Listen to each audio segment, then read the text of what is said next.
بسم اللہ الرحمن الرحیم۔ یہ ذہن میں رہے کہ یہ جو گفتگو ہم کر رہے ہیں یہ عام پڑھے لکھے لوگوں کے لیے ان مباحث کی تفہیم ہے، یہ درسی نوعیت کی گفتگو نہیں ہے۔ اس وجہ سے میں ان بحثوں کو چھوڑ دیتا ہوں جو خالصتاً فنی پس منظر میں کی جا سکتی ہیں، بلکہ ایک عمومی ذوق پیدا ہو جائے کہ یہ مباحث کیا تھے، اس کو کیسے سوچا گیا، اس کے کیا نتائج نکلے، تاکہ پھر اس روشنی میں جن لوگوں کو اس سطح پر پڑھنے کا شوق ہو کہ وہ براہ راست فلسفیوں کی کتابیں پڑھیں یا ان کے استدلال کرنے کے طریقوں کو سمجھیں، ان کو کچھ سہولت ہو جائے۔ ایک مرتبہ پھر صرفتہ کلام کو اپنے ذہن میں متعین کر لیجئے کہ اس دنیا کا اصل راز کیا ہے۔ اصل راز یہ ہے کہ اس میں جو چیز ہمارے مشاہدے میں آتی ہے یا جس سے ہم دوچار ہوتے ہیں وہ مادہ ہے۔ مادے میں حرکت جو بالقوہ ہزاروں قسم کے تصرفات کا ذریعہ بن جاتی ہے، اس کو ایک سادہ لفظ میں ہم یوں ادا کر سکتے ہیں کہ حیات پیدا ہو جاتی ہے، اور پھر حیات کی ایک سطح جو ہم انسانوں میں دیکھتے ہیں وہ شعور ہے۔ تو اس میں یہ سوال سامنے آیا کہ اصل کیا ہے۔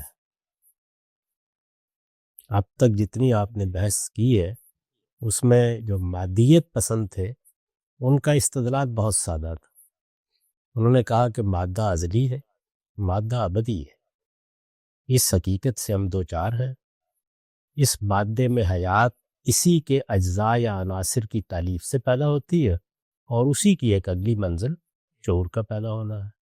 اس استدلال ہی کو موجودہ زمانے میں ارتقائیت پسندوں نے وہاں پہنچایا کہ اس کے پیچھے کسی ہستی کو تلاش کرنے کی بجائے اب ہم اس پوزیشن میں آ گئے ہیں کہ ہم خود حیات اور شعور تک پہنچنے کے اس سارے عمل کو دیکھ سکتے ہیں، اور وہ اربوں سال میں ایک تدریجی طریقے سے آگے بڑھا ہے۔ تو اس لیے یہ راز بھی کم و بیش سمجھ میں آ گیا ہے کہ اسی طرح سے ایک تدریجی تعامل ہے عناصر کا جو حیات کو بھی پیدا کر دیتا ہے اور شعور کو بھی پیدا کر دیتا ہے۔ تو ان کے ہاں معاملہ سادہ تھا۔ وہ کس مقام تک پہنچے، اب کس صورتحال سے دوچار ہے، وہ بحث ہم پوری کر چکے۔ اس میں ہم نے یہ دیکھا کہ دیکارت نے یہ کوشش کی کہ وہ کم سے کم یہ تعین کر سکے کہ ہمارے پاس جو موضوع ہے فلسفے کی یعنی ہے جو کائنات کو دیکھ رہا ہوں، اس کا معروضی حقائق کے ساتھ ریلیشن پیدا ہوتا ہے، تو وہ کس نوعیت کا ریلیشن ہے۔ تو اس طرح اگر آپ غور کریں تو وجود سے زیادہ علم کی بحث شروع ہو گئی، یعنی اصل میں ہم حقائق کا اس بات کیسے کر سکتے ہیں اور اس تک کیسے پہنچ سکتے ہیں۔ تو اب ہم جب اس کے بعد کانٹ کی طرف آتے ہیں تو اس کا یہ مطلب نہیں کہ بس اس کے بعد کانٹ پیدا ہوا، نہیں، اس کے اوپر بحثیں شروع ہو جاتی ہیں۔ اس دوران میں ہیوم کی تشکیک نے بہت غیر معمولی طریقے سے خود علم حاصل کرنے کے ذرائع قطیہ پانچا کر کے رکھ دیا، یہاں تک نوبت پہنچا دی کہ اصل میں ہم کسی چیز کا ادراک کر ہی نہیں پاتے، یہ تو در حقیقت یہ ارتسامات ہیں، یعنی کچھ نقوش ہیں جو ہمارے پاس آتے ہیں، ان کے مجموعے پر ہم ایک حکم لگا دیتے ہیں۔ تو اس طرح کی بہت سی بحثیں۔ اسی طرح سے خود فرانس میں جو یہ جن کو فرانسیسی قاموسی کہا جاتا ہے، ان لوگوں نے خرد افروزی کی تحریک بڑے پیمانے پر شروع کر دی۔ عقل ہی سب کچھ ہے، عقل استدلالی فیصلہ کرے گی۔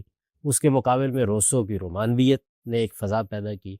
تو یہ پس منظر میں یہ ساری چیزیں اس طرح آ رہی ہیں، کیونکہ ہم ان کا جائزہ اس طرح نہیں لے رہے تفصیل کے ساتھ۔ تو اس پس منظر میں کانٹ کے سامنے جو بنیادی سوال تھا وہ یہ تھا کہ یہ چیز تو بڑی ہی ہے کہ عالم دو ہے۔ یاد ہوگا کہ افلاطون کے زمانے سے ہم اسی سے واقف ہیں۔ ارسطو نے بھی افلاطون نے دونوں عالم بیان کیے، لیکن حقیقی کون سا ہے اور کس کی حیثیت محض ایک ظل اور سائے کی ہے، وہ نوعیت دے دی اس معاملے کو۔ ارسطو نے مادی عالم کو الگ سے تسلیم کر لیا، تو کانٹ کے ہاں بھی یہ تسلیم شدہ ہے کہ مادی عالم بھی ایک عالم ہے جو ظاہری عالم ہے، اور باطنی عالم بھی موجود ہے۔ ظاہر ہے باطنی عالم وہ ہے کہ جس کو آپ روحانی عالم کہیں گے، تو یہ چیز تو بدیہی ہے، لیکن اس کا اثبات کیسے ہوگا؟ یاد ہوگا کہ آپ حضرات اس موقع کے اوپر یہ پوچھتے تھے کہ یہ انہوں نے کیسے جانا، تو عام طور پر اس کا جواب یہ ہوتا ہے کہ فکر اور تعمق سے ہمارے شعور میں یہ چیز آ جاتی ہے۔ یعنی جیسے ہی ہم اس کائنات کا جائزہ لیتے ہیں تو یہ صاف معلوم ہوتا ہے، اور خاص طور پر اپنا جائزہ لیتے ہیں کہ ہم محض مادہ نہیں ہیں، تو اس سے ہمارے ایک ذہنی عالم کا احساس پیدا ہوتا ہے، اور اس کو پھر ظاہر ہے کہ متخیلہ اور فکر اور تعمق کسی بڑے آدمی کے ذریعے سے یہ شکل دے دیتا ہے کہ اصل میں ایک آفاقی ذہن ہے جس کا ظہور انسانی شعور یا ذہن میں بھی ہوا ہے۔ یہ بات کہہ دی آپ نے، بات اچھی تھی، اور بڑی حد تک اس کو ہم کسی منطقی استدلال کی کسوٹی پر پرکھے بغیر بھی محسوس کرتے ہیں۔ تو عالم ظاہری بھی ہے، عالم باطنی بھی ہے، لیکن ظاہری عالم کے معاملے میں تو بحث زیادہ نہیں ہوتی، یعنی اس میں ہی بحث ہو جاتی ہے کہ ہمارے حواس جس عالم کا ادراک کرتے ہیں کیا عروضی حقیقت ہے، کیا ذہن نے اس کو یہ صورت دے دی ہے، وہاں پر بھی یہ بحث کی جا سکتی ہے۔ لیکن باطنی عالم وہ تو حواس کی رسائی میں آتا ہی نہیں آتا، تو اس سے پہلے جو لوگ اس کا اس بات کر رہے تھے وہ یہ اصرار کرتے تھے، اور بیکار تک یہ معاملہ ایسے ہی رہا کہ یہ عقل استدلالی ہے جو اس کو پا لیتی، یعنی عقل استدلالی کو اس کی ضرورت نہیں ہوتی کہ وہ کسی شے کا مشاہدہ کرے، وہ تو اصل میں موجود حقائق سے استنباط کر لیتی ہے کسی چیز کا۔ اچھا، اب عقل استدلالی کیا واقعتاً اس عالم کا اثبات کر سکتی ہے؟ عام طور پر یہی چیز کہی جاتی تھی کہ وہ کر سکتی ہے، یعنی عقل استدلالی جب اس مادی عالم کو دیکھتی ہے تو وہ مقدمات اسے میسر آ جاتے ہیں جن کی بنیاد پر وہ اس باطنی عالم کا اثبات کرنے کی پوزیشن میں آ جاتی ہے۔ تو کانٹ نے اصل میں سب سے بڑھ کر اس پر حملہ کیا، یعنی وہ باطنی عالم اور ظاہری عالم دونوں کا قائل ہے، لیکن یہ کہ عقل استدلالی اس کو پا سکتی ہے، اس کا اس نے بالکل تار و پود بکھیر کے رکھ دی۔ یعنی یہ بات کہ عقل استدلالی کے پاس کرٹیک آف پیور ریزن، جو اس کی سب سے بڑی شاہکار تصنیف ہے، بڑی جو علیحدہ فکری کی، اس کو پڑھنا کوئی آسان کام نہیں ہے، اس میں نثر بھی اسی طرح کی لکھی ہوئی ہے، لیکن بہرحال جو اس میں استدلال کا اصل ہدف ہے وہ یہ ہے کہ عقل استدلالی، یعنی جس طرح ہمارے حواس اس سے قاصر ہیں کہ وہ باطنی عالم کو دیکھ سکے، ہم فرشتوں کو نہیں دیکھ سکتے، کوئی کہے گا، دیکھ تو نہیں سکتے، جنات کو نہیں دیکھ سکتے، کوئی کہے گا تو کہے پر ہی ماننا ہوگا یا نہیں ماننا ہوگا، یعنی ہم اس کو لیبارٹری میں نہیں لا سکتے۔ اس وقت تو ہم خیر درسوموں کو دیکھنے کے قابل ہو گئے ہیں، لیکن پہلے تو یہ بھی نہیں دیکھ سکتے تھے۔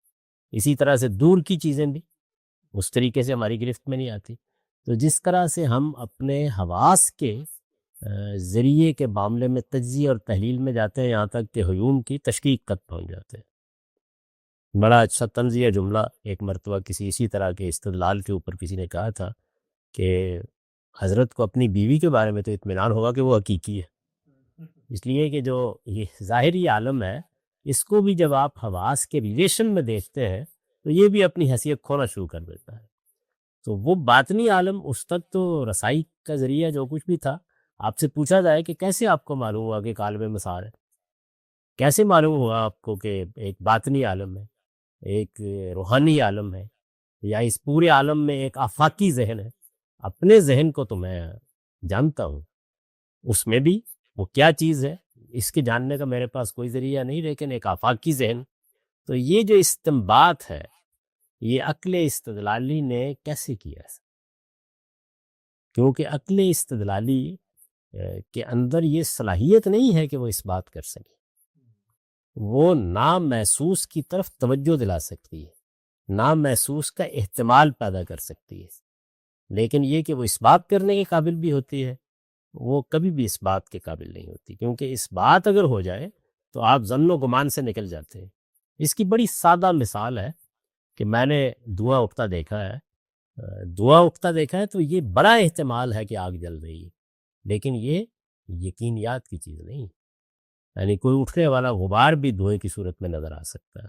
تو عقل استدلالی تو بس یہ کرے گی کہ وہ مقدمات اس کو دے دے تو وہ گرد و پیش میں پھیلے ہوئے نظائر کا استقرا کر کے ایک احتمال پیدا کر دے گی کہ اس کا بڑا احتمال ہے کہ یوں ہو.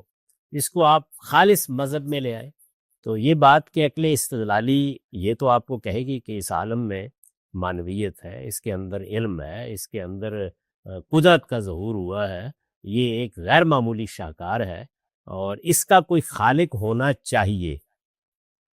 ایک بالکل اس کے مقابل کا احتمال یہ بھی ہو سکتا ہے کہ یہ آپ ہی اپنا خالق.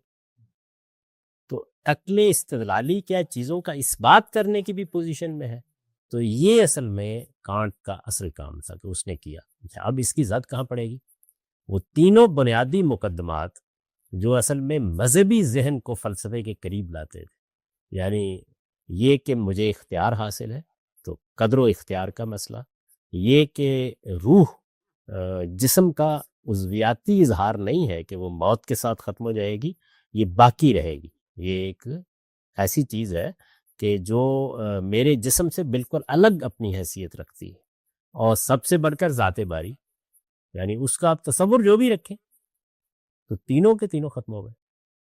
یعنی عقلی استدلال کا زون توڑ دیا اس نے کہ یہ اصل میں تو 3D کا پیور ریزن میں حقیقت میں یہ جو عقل کا کرنے کا کام کرنے کا طریقہ ہے اس کی بے رحمانہ تنقید ہے. اس کا بنیادی کام یہی ہے کہ یہ کبھی بھی آپ کو اس بات تک نہیں پہنچا سکتی. تو اب ظاہر ہے کہ پھر یہ سوال پیدا ہوتا ہے کہ کانٹ یہ سب کیا مذہبی مقدمات یا اس فلسفیانہ مقدمے کا کہ آفاقی ذہن ہے وہی کام کر رہا ہے، کیا اس کو اڑا دینا چاہتا ہے؟ نہیں، وہ یہ کہہ رہا ہے کہ اس تک پہنچنے کا راستہ تم نے غلط اختیار کیا. تمہارے جو شعور کی مختلف سطحیں ہیں ان میں سے عقل استدلالی ایک چیز ہے، تو تمہارے پاس ایک عقل اخلاقی بھی موجود ہے جو عملی نتائج سے چیزوں کو متعلق کرتی ہے. اسی طرح سے تمہارے پاس ایک وجدان جیسی چیز موجود ہے جو براہ راست چیزوں کا ادراک کرتی ہے اور اذعان تک پہنچ جاتی ہے. تو ان کو اختیار کرنا چاہیے تمہیں اس کے لیے. یعنی عقل استدلالی کا جو ٹول یا جو تم نے اسلحہ اختیار کیا ہے اس عالم کو فقہ کرنے کے لیے، باطنی عالم کو، یہ تو بالکل بیکار اسلحہ ہے، اس سے کچھ نہیں ہو سکتا.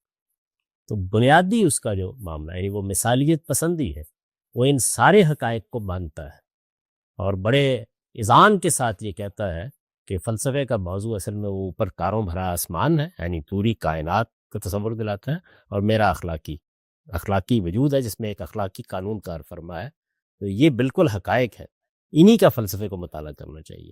اسی طرح سائنس کیونکہ مادیت کے طریقے پر استدلال کرتی ہے، یعنی اس کا استدلال تجربے، شہود اور بڑی حد تک عقل استدلالی کے قریب استنباطی استدلال ہوتا ہے، تو وہ اس کو بھی کہتا ہے کہ ایاز قدر خود بشناس، تمہارا دائرہ بالکل اور ہے، تمہیں اس میں رہنا چاہیے اور ایک فلسفی کی بصیرت کا تم مقابلہ نہیں کر سکتے. وہ فلسفی کی بصیرت جو ہے وہ گویا کہہ یہ رہا ہے کہ وہ محض استدلالی نہیں ہوتی، یعنی اس میں وہ دوسرے ذرائع استعمال کرتا ہے اور کر کے ان نتائج تک پہنچ جاتا ہے. تو گویا یوں سمجھ لیجئے کہ کانٹ کے ہاں وہی مثالیت پسندی ہے، وہی آفاقی ذہن جو اس کائنات میں کار فرما ہے، وہی دو عالم، یعنی ایک عالم جو ہمارے حواس کی گرفت میں آتا ہے جو ظاہری عالم ہے، ایک عالم کے جو ہمارے حواس سے ماورا باطنی عالم ہے، ایسے ہی اس کو مانتا ہے. قدر و اختیار کا بھی قائل ہے، بقائے روح کا بھی قائل ہے، یعنی یہ ساری بحث ہم کر چکے ہیں اس سے پہلے. اور اسی طریقے سے ذات خداوندی کا بھی، وہ خدا کا تصور کیا وہ ایک الگ چیز ہے، وہ فلسفیوں کے ہاں شخصی خدا کا اس طرح کا تصور نہیں ہے. تو یہ ساری چیزیں جو ہیں ان کے اس بات کا ذریعہ کیا ہے؟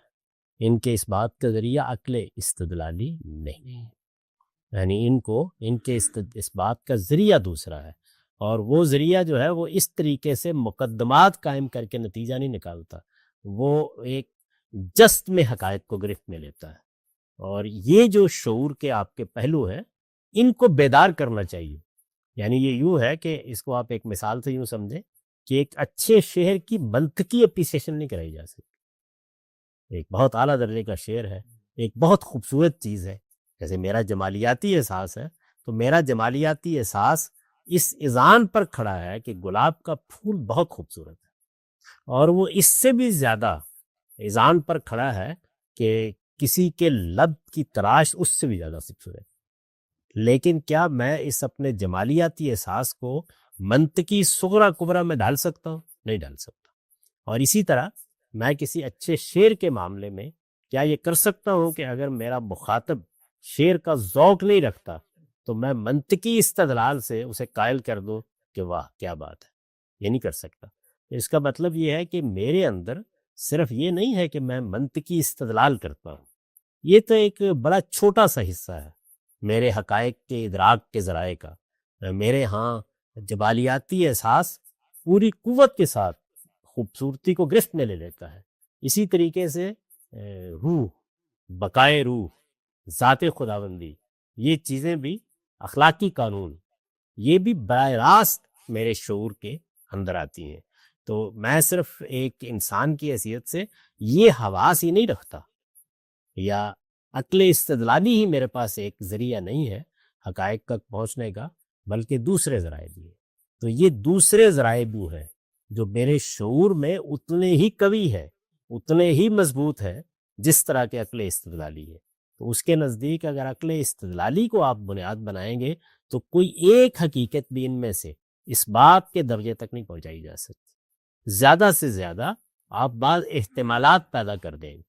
اس وجہ سے اگر کوئی یہ دعویٰ کرتا ہے کہ میں بقائے روح کو یا محض روح ہی کو عقلی استدلال سے ثابت کر دوں گا، میں قدر اختیار کو عقلی استدلال سے ثابت کر دوں گا، میں ذات خداوندی کا اس بات کر دوں گا، تو وہ اصل میں یعنی ایک ایسی بات کر رہے ہیں جو ریت پر کھڑی ہوئی ہے۔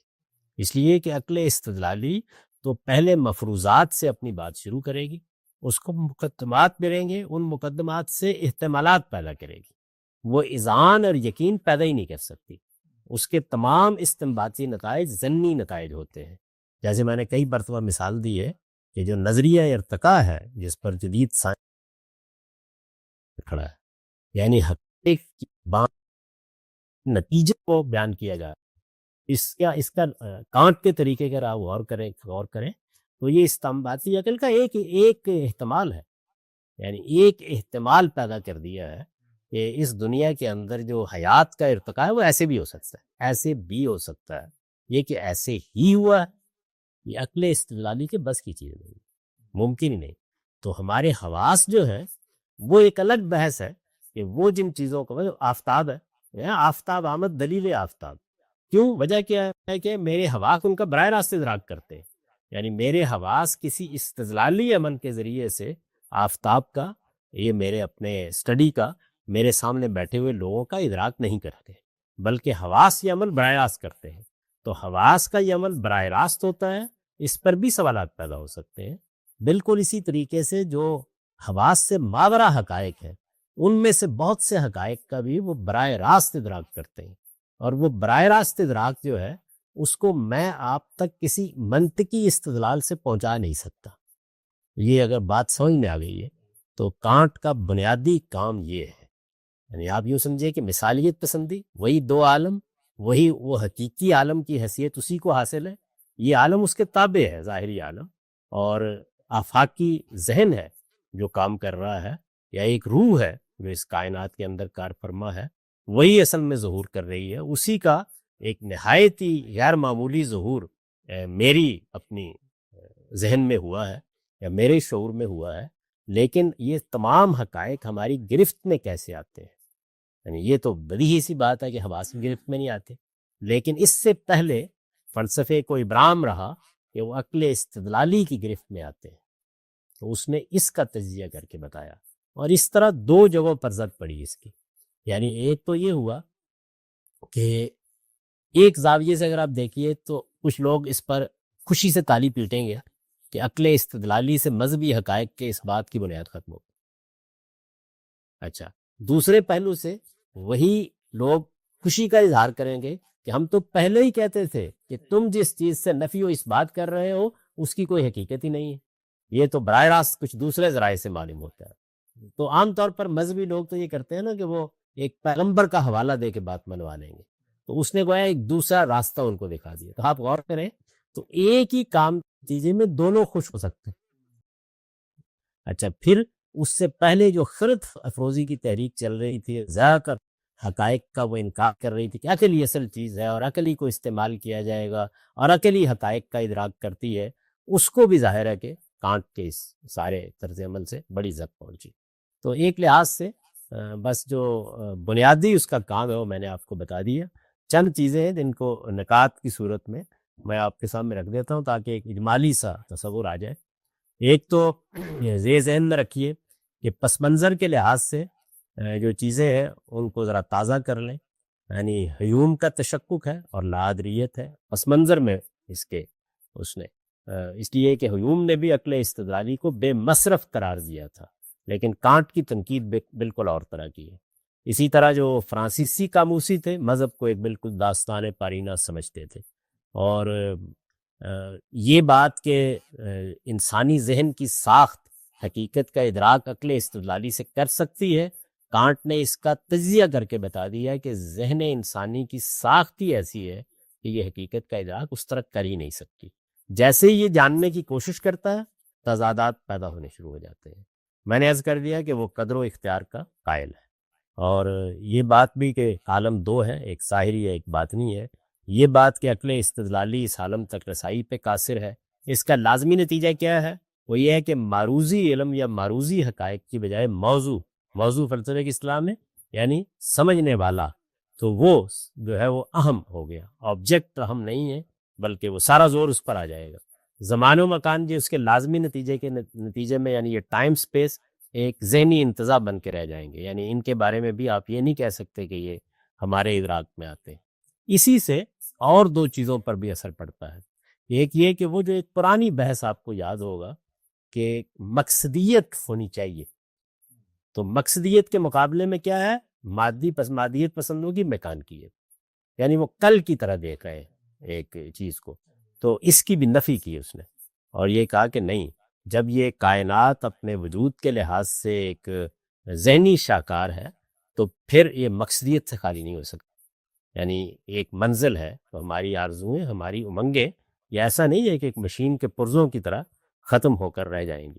اسی موقع کے اوپر اصلاً میکانیکیت کی جب اس نے نفی کی تو وہ جملہ کہا کہ اوپر تاروں بھرا آسمان اور انسان کے باطن میں قانون اخلاق یہ ہمیشہ فلسفے کے موضوع رہیں گے.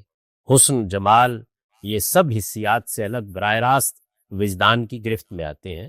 میں افکار تخلیق کرتا ہوں، اس کے لیے مجھے باہر کے مقدمات کی ضرورت نہیں ہوتی.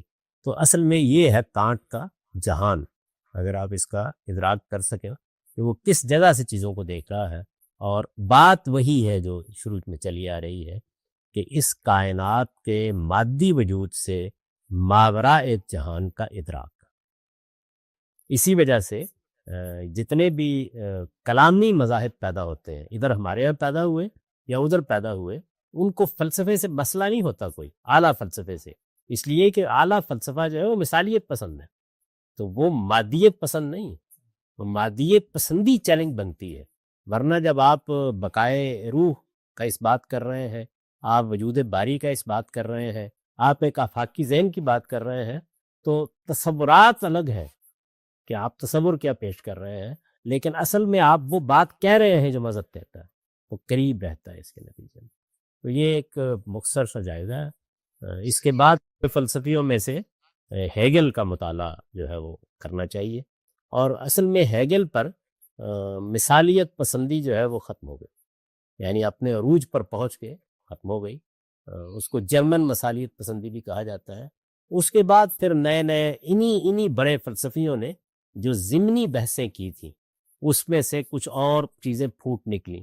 یعنی تجربیت کا ایک پورا اسکول پیدا ہو گیا، لاجیکل پازیٹزم کا ایک اسکول پیدا ہو گیا، اس کے آخری نتیجے کے طور پر موجودیت اور ایگزسٹنشلزم وجود میں آ گیا.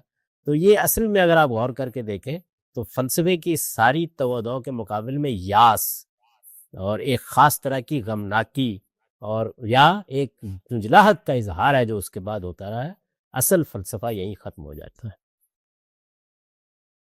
سمجھنا چاہوں گی یہ جو عقل اخلاقی یا وجدان جس کو اس نے کہا ہے کہانی میں، اس کا منشا کیا ہے، اس کے پیدا ہونے کی جگہ کیا ہے؟ یہ سوال اس لیے پیدا ہوا ہے کہ آخر اگر جبر و قطر ہے یا بقائے روح ہے یا ذات باری تعالیٰ کا وجود ہے، اس کو اگر عقل استدلالی سے جس کو نفی کرتا ہے عقل استدلال وجہ، اور اس کی جگہ پہ وہ قائم مقام تک وہ عقل اخلاقی کو، تو یہ دونوں چیزوں کا منشا تو میرے اندر ہی ہے نا۔ فرق تو جب پیدا ہوگا اگر میں کسی ریاضت یا میرے کسی چلے کے نتیجے میں وردان کو پیدا کروں یا عقل اخلاقی کو پیدا کروں، ورنہ تو محض دو الگ الفاظ ایک ہی چیز ہے۔ آپ کے خیال کے مطابق ایک پھول کی خوبصورتی کی اپریسیشن جو ہے وہ عقل استدلالی کر رہی ہے؟ نہیں، اگر عقل وجدانی بھی کر رہی ہے یعنی عقل اخلاقی بھی کر رہی ہے تو وہ تو میں نے اس کو نام عقل اخلاقی اب دے دیا، میرے اندر ہی پائی جاتی ہے۔ تو وہ کب اس کی نفی کر رہا ہے؟ کوئی چیز باہر پائی جاتی ہے، وہ تو موضوعیت کا علمبرداری ہے، یعنی ہے تو سب کچھ میرے ہی اندر، میں ہی موضوع ہوں، میں ہی اصل میں چیزوں کو دیکھ رہا ہوں۔ تو وہ تو چونکہ مثالیت پسند ہے اس لیے باہر تو وہ جائے گا ہی نہیں، باہر تو مادے کو ایک حقیقت مان کر اور مادے ہی کو اصل مان کر تو مادیت پسند جائیں گے۔ میرے اندر ہی ہے، لیکن کیا میرے اندر صرف ایک ہی چیز ہے عقل استدلالی ہے حقائق تک پہنچنے کے لیے؟ وہ کہتا ہے کہ میرے شعور کی دنیا جو ہے وہ بڑی متنوع ہے، صرف عقل استدلالی ہی نہیں، اور بھی فیکلٹیز پائی جاتی ہیں جو حقائق کا براہ راست ادراک کر لیتی ہیں۔ جی بارے جو اس کا کانٹ ذکر کرتا ہے، تو یہ جو امام فرائی کا جو استدلالی علم کے بارے میں جو بتاتے ہیں، تو یہ وہی چیز ہے یا یہ کوئی اور چیز ہے جس کی بارے میں کانٹ کہہ رہا ہے؟ نہیں، کانٹ نے تو اصل میں چونکہ وہ ریاضیات کا ماہر ہے تو اصل میں ریاضیاتی مقولات کی مثالیں دی ہیں یہ بتانے کے لیے کہ عقل استدلالی سے ماورا بھی یقینی حقائق ہوتے ہیں۔ تو وہ مثال دیتا ہے کہ مثلا 2 اور 2 4 جو ہے یہ استدلالی چیز نہیں ہے لیکن ایک حقیقت ہے۔ تو 12 کے قریب مقولات ہے جو ریاضی کے ہیں بنیادی طور پر، اس کو مثال کے طور پر اس نے بیان کیا ہے، اور پھر یہ کہا کہ یہ پرائری نالج کی مثالیں ہیں۔ یہ بالکل اور چیز ہے، امام فرائی بالکل اور بات کہہ رہے ہیں، وہ یہ نہیں ہے، وہ تو بدیہات سے بھی پیچھے جا رہے ہیں۔ یعنی نتیجے کے لحاظ سے ڈیولزم اور اس میں فرق کیا ہوا؟ یعنی وہ ڈیولزم میں بھی انہوں نے ایڈجسٹ کیا اس کی جگہ پہ رکھ کے، یعنی بظاہر کانٹ کے ابتدائی مقدمے سے تو لگتا ہے کہ اس کی انتہا مادیت پہ ہوگی کہ بھائی جب عقل استدلالی کا دائرہ محدود ہو گیا ہے تو اب تجربے مشاہدے شہود کی بنیاد پہ نہیں، وہ ادھر جا ہی رہا، وہ تو کہتا ہے نہیں ہمارے پاس اور بہت سی چیزیں موجود ہیں، یعنی تجربہ اور یہ جو ہے یہ تو بس صرف مادی عالم یا معروضی جو چیزیں باہر پڑی ہوئی ہیں ان سے ریلیشن پیدا کرتا ہے اور اس سے آپ کچھ چیزیں دیکھ لیتے ہیں۔ جو اصل کام ہے اگر آپ غور کر کے دیکھیں تو مثلا نیوٹن نے جو لاس کا استنباط کیا ہے، تو اب کیا چیز ہے اصل میں اگر آپ غور کریں تو وہ بھی استدلالی عقل نے کیا ہے، لیکن ہم ان کو ویریفائی کر سکتے ہیں۔ کیسے ویریفائی کرتے ہیں؟ یعنی ان لاز کی بنیاد کے اوپر جو آثار پیدا ہوتے ہیں وہ لیبارٹری میں پیدا کر کے دکھا سکتے ہیں، تو اس لیے وہ پھر تجربے اور مشاہدے کی چیز بن جاتی ہے۔ تو تجربے اور مشاہدے کے عالم میں اس عالم کا اس بات تو ہو جاتا ہے، یعنی جدید جو ہے ہمارا علم ہے وہ اس عالم کو تو ایک حد تک، اگرچہ وہ بھی اب بڑا ذہنی ہو رہا ہے، یعنی وہ مادہ نہیں رہا، وہ مادے کی تحلیل بھی جدید طبیعت میں وہ نہیں رہی، لیکن وہ کیا کوئی روحانی چیز بن گئی ہے۔ اس میں بھی دیکھیے مثلا یہ ہمارے موجودہ زمانے کے جو مذہبی لوگ ہیں وہ ابن عربی وغیرہ کے فلسفے کو اس کے ساتھ متعلق کر کے کہتے ہیں کہ دیکھیے یہ جو سائنس کی تحقیقات ہے انہوں نے بھی آخر ہمیں روحانیت تک پہنچا دیا۔ نہیں، وہ روحانیت نہیں ہے، یعنی ابھی یہ نہیں ہوا کہ آپ کے سامنے ایک کوئی روحانی چیز آ گئی ہے جو مادیت سے ماورا ہے، وہ مادے کی تحلیل ہے کہ مادہ اپنی نوعیت کے لحاظ سے بظاہر ایک ٹھوس چیز لگتا ہے لیکن اپنی حقیقت کے لحاظ سے وہ بھی لہریں ہیں، اپنی حقیقت کے لحاظ سے بھی وہ بھی ایونٹس کا مجموعہ ہے۔ تو یہ مادے کی حقیقت کی تحلیل ہے، نہ کہ کسی روحانی عالم کا ادراک ہے جو کیا جا رہا ہے۔ یونانی فلسفہ ہے وہ اصل میں 2 راستوں سے آگے بڑھا، اس کا ایک وہ راستہ تھا جو مشرق میں پیدا ہوا، وہ فلاطینوس اور نو افلاطونیت، اور اس کے بعد پھر اس علم کلام کی صورت اختیار کرتا چلا گیا جو ہم مسلمانوں کے ہاں بھی دیکھتے ہیں۔ اور اس کا دوسرا پہلو وہ ہے جو مغربی فلسفے میں نمودار ہوا، اس میں دیکارت سے ہم نے شروع کیا۔ اور یہ خیال نہ کریں کہ ان کے بیچ میں کوئی آدمی پیدا ہی نہیں ہوتا، وہ شرح بھی ہوتی ہیں، تفسیریں بھی ہوتی ہیں، بہت لوگ ہیں جو پیدا ہوتے ہیں، لیکن وہ ایک لحاظ سے سنگ میل کی حیثیت ان شخصیات کی ہوتی ہے، تو ان کا ادراک ہی عام آدمی کر سکتا ہے، ورنہ وہ بڑی پیچیدہ بحثیں جو ہے وہ اس طرح ادراک میں آئیں گی نہیں آپ کے۔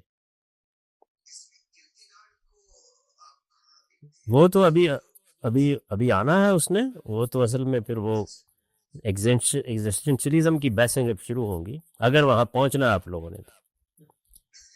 مادیت پسندی کو یا میٹیریلزم کو ہم نے ایک انتہا تک پہنچایا، اب مثالیت پسندی میں آخری بڑا آدمی ہیگل ہی ہے، بس اس پر یہ بات ختم ہو جائے گی، اور شاید اگلی نشست میں جیتے رہے تو ختم ہو جائے گی، لیکن فلسفہ ختم نہیں ہوگا، وہ نٹشے کا سلط بن کے بھی زندہ رہے گا۔